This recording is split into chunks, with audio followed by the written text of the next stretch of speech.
This is Scott Becker with the Becker Private Equity and Business Podcast.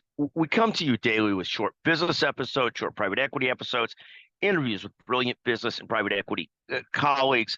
Today's episode is Recession and Slow or No Growth Matter, 5 quick points. So here's what we're seeing. Over the last several days, the markets have been very thrilled to see sort of these two different things happening.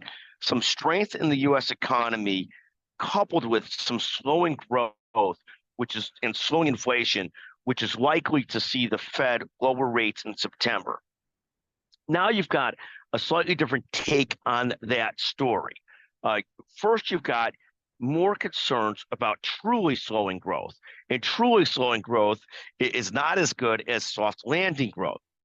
Truly slowing growth is, for example, the Bureau of Labor Statistics marks down the jobs created over the last year by 818,000 jobs. That's a lot of jobs, actually. Second, you've got a situation this week where unemployment claims, new submissions for unemployment, rose more than expected. That's also concerning. Third, what we're seeing today is a little bit of a tick back. We had recently seen, we'll talk about this in a second, global stock markets and indexes hit all-time highs. Now we're seeing a situation where the market is pulling back almost a full percentage point today. And that's always concerning to investors, particularly when we know the Fed is en route to lowering rates. That means there might be reasons for real concern. Fourth, there's been an irony in some of the stats and issues that have gone on. One irony that you see is slowing job numbers, revised job numbers, showing a slowing of the economy and slowing of inflation are all okay until they're not. So what's happened so far, slowing job numbers, slowing economy, slowing inflation, have led essentially to increases in the stock market.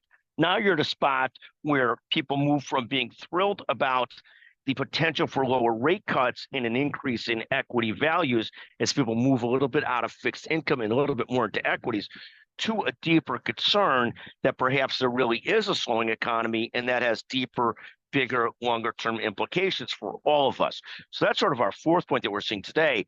The fifth point, and we talk about this all the time, is that if we've been doing deficit spending of 6 to 8 to 9% of our economy, meaning $1 trillion to $2 trillion in deficit spending on a $28 trillion economy, then essentially we're injecting a lot of growth into the economy. And if in fact we're only getting GDP growth of 2 to 3% or less, and we're actually seeing a slowing job market, that means a lot of that $1.5 to $2 trillion in deficit spending is essentially going into thin air and creating problems. That's a very bad economic deal.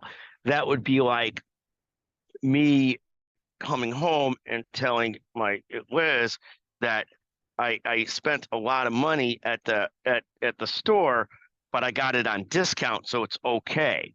It doesn't really matter. It's not really a win. In any event, maybe not a perfect metaphor or analogy.